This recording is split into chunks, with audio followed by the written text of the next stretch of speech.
Today I show you my new favorite beach island in the world for moderate weather. Most of the affordable retire beach islands overseas are very hot and humid for much of the year. Whereas this island's average year-round daytime highs range between 71 to 85 Fahrenheit, which is 22 to 29 Celsius. The island has neighborhoods with budgets ranging from high to low, but look at the windows and fences on the homes in this high-end neighborhood. This is not a gated community, yet there are no bars on the windows or fences hiding these gorgeous homes. That tells me how safe it is here. If a spaceship had dropped me on this island, I would never have guessed what country I was in by looking at these homes. A Hollywood movie. This is not the US, it's not Europe, and it's not Asia. This beautiful neighborhood is on the safest island in the country of Brazil. This area, the name is here. I don't know how to pronounce, but it's both sides they have apartments, and beside the apartment they have like a single family house. This is very nice place, and below the apartment here is restaurants, pharmacy, a lot of coffee shops, bars. Yeah. This island is called Florianopolis. Florianopolis is the capital city in the safest state of Santa Catarina. It's the safest capital city in the safest state in all of Brazil. We arrived in Florianopolis after investigating 5 other cities in Brazil, which we will discuss over the next few weeks in future reports and videos. So make sure to subscribe so you'll see those when they come out. But Florianopolis is by far our favorite place in Brazil for reasons I will now explain. There are 40 beaches on Florianopolis Island, and public transportation runs free all over the island for age 65 and up. So you won't need a car if you're going to retire here. But Uber taxi is quite affordable if you prefer. We average $6 to $8 per 30-minute rides around the island. The beautiful homes we showed you a moment ago are in a beach community in the north, and we also loved another beach community in the east. But we stayed in Florianopolis, and we would likely stay here long term and just visit our favorite beaches around the island whenever the mood strikes. We prefer living in central Florianopolis because it had more vibrant nightlife, shopping, cafes, restaurants, and the old town center had more interesting architecture, parks, and history. We were surprised at all of the affordable restaurant choices in Central for both meat and vegetarian to satisfy both Chung and myself. All of our shopping, groceries, nightlife experiences, restaurant choices, and where we stayed are on the first link in the notes below this video. All you can eat vegan food. It's a buffet over there. You just pick out what you want. Oh, 32 is. Very good. I left the United States 19 years ago, wandering through 73 countries so far. I will show the video that Chung and I took of Florianopolis as I discuss the factors I believe retirees should consider when deciding where to retire overseas.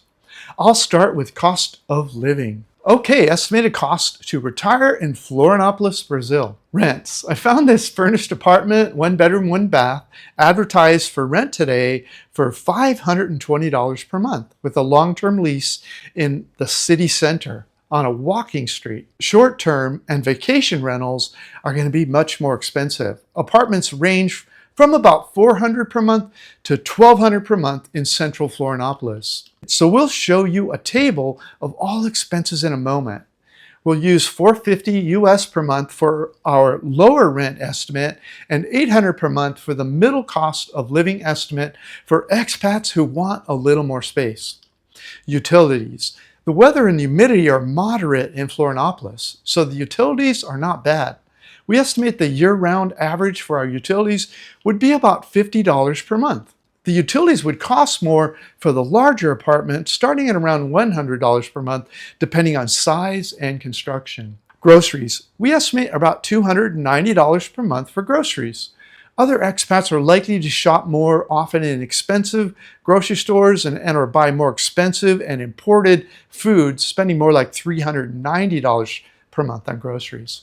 Restaurants. We would eat out twice per week in local style buffet restaurants for about $4 to $6 per meal per person for both meat and vegetarians, and 1 or 2 splurges per month of $12 to $20 US per meal per person.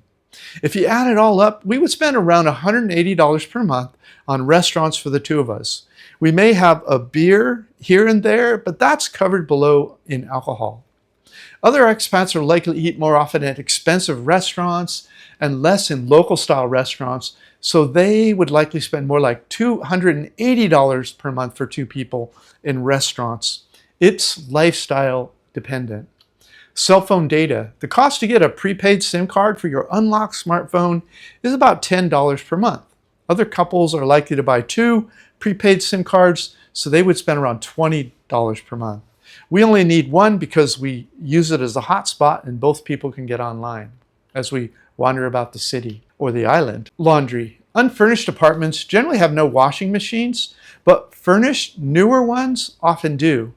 Drop-off laundry in the area would charge us about $12 US for 5 kg of laundry per week, or $48 per month. Drinking water. Ceramic drinking water filters in Brazil typically cost around $120 to purchase, and the filters require replacement every year at a cost of approximately $100. So we would spend about $12 per month on drinking water. Internet. 60 megabits per second in-home Wi-Fi is about $15 per month. Transportation. Mostly, we walked everywhere in central Florianopolis because we were exploring where we would love to eat and live and all of that. Many people also ride bikes here, so we would also consider purchasing bicycles. We would use Uber a few times per week, especially at night, to avoid being isolated, so we would spend about $20 per month on Uber. We would ride buses for $1 per person per ride to the beaches. So we estimate about $40 per month total for transportation. Other retirees may want to pay cash for a used car, but would still need to pay more money, like $300 for gasoline, repairs, and insurance. Alcohol, which is optional. Domestic beers in Florianopolis are about $1.50 US per liter in grocery stores. In bars and restaurants, beers are around $2 or more, so we estimate around $100 per month on alcohol for the two of us. Many other expats would spend more on imported foreign or craft beers in convenience stores, bars, and restaurants, so we estimate about $250 per month for two people, assuming they do not drink imported whiskey or wine. Entertainment, which is optional, of course. We would budget about $200 per month for the two of us. We generally enjoy doing more do-it-yourself kinds of entertainment, so other expats would spend a little more, maybe $300 per month for the two of them. Okay, let's add it all up. For the lower cost, rent $450, utilities $50, groceries $290, restaurants $180, cell data $10, laundry $48, drinking $12, internet $15, and transportation $40. These are in US. The total for these basic costs would be $1,095 per month. Add the optional alcohol of $100 and the optional entertainment of $200, that would put you at $1,395 per month for the lower estimate.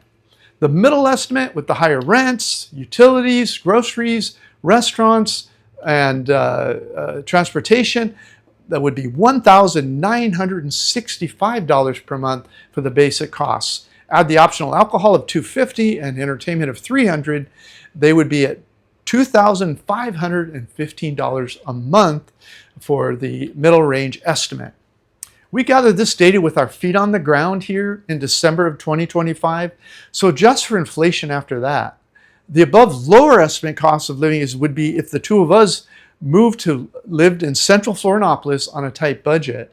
The middle estimate is just an example of what other expats might spend if they moved here. So what would it cost you to live in Florianopolis, Brazil? To understand what it would cost you to live here, you must put your feet on the ground, see how you would choose to live, eat, and entertain yourself, and add it all up. It doesn't matter what anyone else spends because we're all different. You should also add anything to the above table that you spend money on in your home country that's not listed in the table. Presumably, you find those things necessary in life. To do that, visit Numbeo for Florianopolis, Brazil, and add anything not mentioned in the table. Anything not on Numbeo, you should add during your exploratory visit to get your closer estimate before moving to Florianopolis. Never move anywhere until you've visited first personally to verify the living costs for your lifestyle and needs. I'm not guaranteeing these prices. These are just my notes and estimates from the time of my visit in this post. Your costs will likely be drastically different. Typical expats living in Florianopolis, Brazil, range from about $1,800 to $3,600 per month, but people spending that much often have higher incomes, savings, or pensions. They often report spending more on accommodations, entertainment, eating out more, traveling, and alcohol. Many also have more expensive cars, houses, or apartments. Okay, Florianopolis, Brazil, livability factors. Before you move anywhere outside your home country, make sure to create a list of the things you must have for your happy retirement. Here are my livability factors, and I will rank each as high, medium, or low before assigning an overall retirement desirability score. Okay, walkability, I would say high. We walked everywhere in central Florianopolis, except when going home at night or when bringing groceries home, we used Uber taxi or buses to go to the beach or to the airport. Everything was so centralized that we rarely needed to walk more than 15 minutes in central Florianopolis. Plus, walking is the healthiest way to stay in shape as we age. Internet, high. The in-home Wi-Fi in our apartment was 60 megabits per second up and down. Good enough for us to do Zoom calls, upload YouTube videos, and watch Netflix. We were also able to use our cell phones as hotspots when we were out of the house together. Food, I would say high. The restaurants in central Florianopolis are mostly local Brazilian food, but we did see hamburgers, pizza, and Lebanese food. Some of the more expensive restaurants had international foods like pasta. The exciting part for me was all of the vegetarian and vegan restaurants. They had all-you-can-eat vegetarian and vegan buffets starting at 20 local money, which is $3.70 per person US. And they were delicious and healthy, so Chung loved them also. Even the buffets that had meat started at the same price, about $3.70 per person.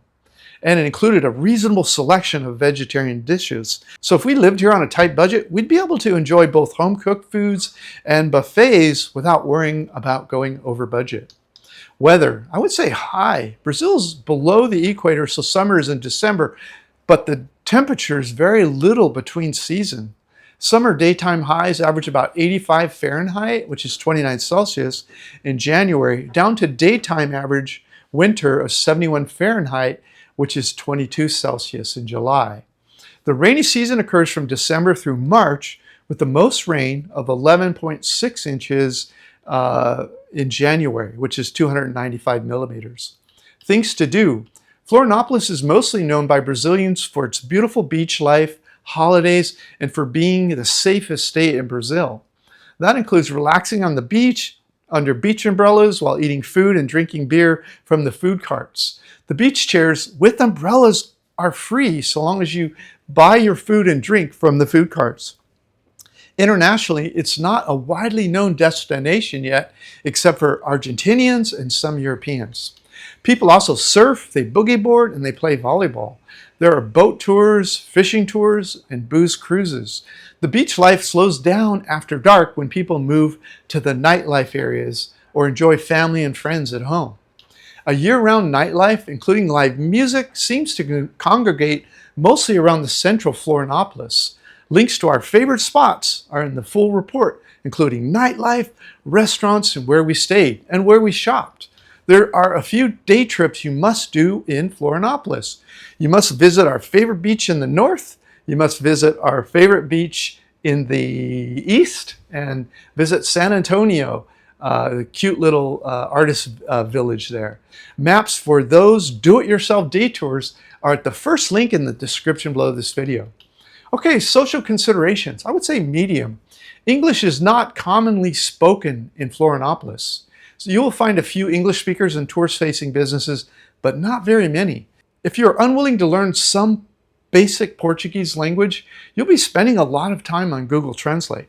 I've met many expats overseas who have used Duolingo, a free language learning smartphone app, to learn various languages.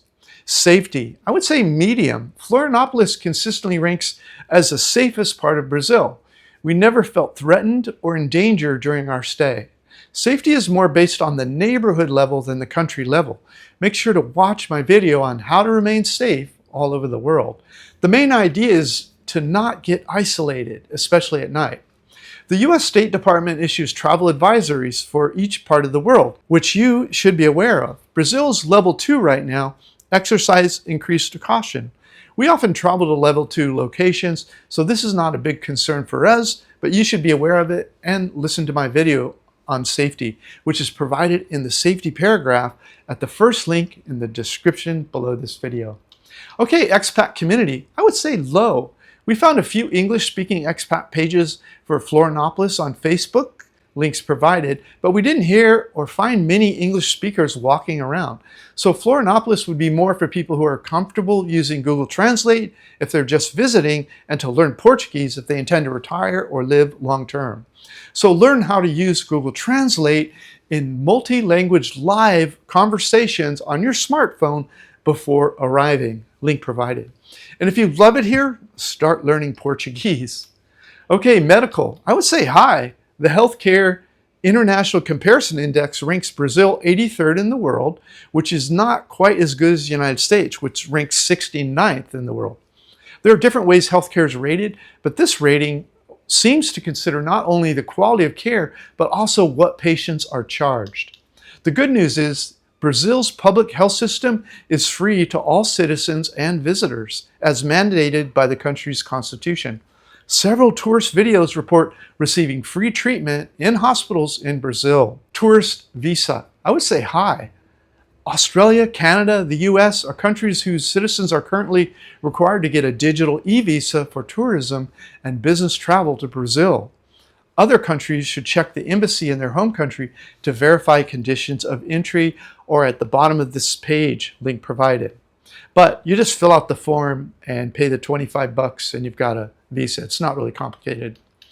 But the retirement visa, you must demonstrate 2,000 US or equivalent in another currency per month pension or equivalent, and prove you are retired in your home country, provide a clean criminal record in your home country, and prove you have health insurance if the application you submit to Brazil is submitted from outside of Brazil. And there's a link more about that.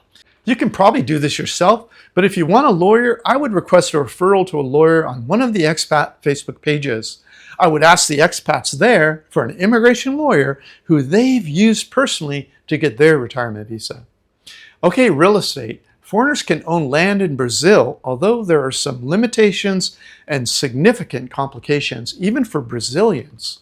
I'm providing a picture of a beautiful apartment there you can buy for $124,000 US in central Florianopolis. And that was on the date that I did the search. I would not buy real estate in a foreign country until I've lived there for an extended period of time, making sure I still love it after the honeymoon period is over. I have a report explaining what to look for and why if you're thinking about buying real estate. Link provided. I would also hire a lawyer who has no conflict of interest with me. Do not use a lawyer recommended by your real estate broker or your local lover. I would seek a referral from an expat who has used that lawyer's services to successfully buy real estate. Okay, Florianopolis basic overall retirement desirability score. This is our favorite beach island in South America so far, but it's not a soft landing for new people retiring overseas for the first time. It would be a better fit for someone experienced in living overseas, willing and able to learn Portuguese, and who prefers cooler, low humidity weather. The lifestyle here is relatively affordable. the nature is beautiful and the people are very kind and friendly. So I'm ranking it as our favorite place to retire in Brazil. At that link below this video, I also give you 3 day trips and how to get there using the bus system and where we stayed. It's our 3 favorite beaches and day trips, and where to eat when you go there, and where to catch the bus. And it's really priced right. So I think it was like $1.50 per person per bus ride. I also include where we stayed in Central Florianopolis. It's the Airbnb we stayed at, in addition to the one that's advertised online for the $125,000. That's for purchase. We got to Florianopolis. I explained where the airport is, how we found our flight, and how we got from the airport to our accommodations. And I also provide you all of the restaurants we ate at while we were here in Florianopolis. We dropped a couple we didn't like, but most of them are pretty good. Both meat and vegetarian restaurants. We also include the nightlife, where we went, had a really good time, and we include where we shopped and all that sort of thing. Or you can watch this video over here to see our top places in the world to retire overseas, or this video where I've interviewed 150 expats that have retired overseas all over the world. And make sure to get my free ebook that will teach you the 10 things you have to do before you leave your home country.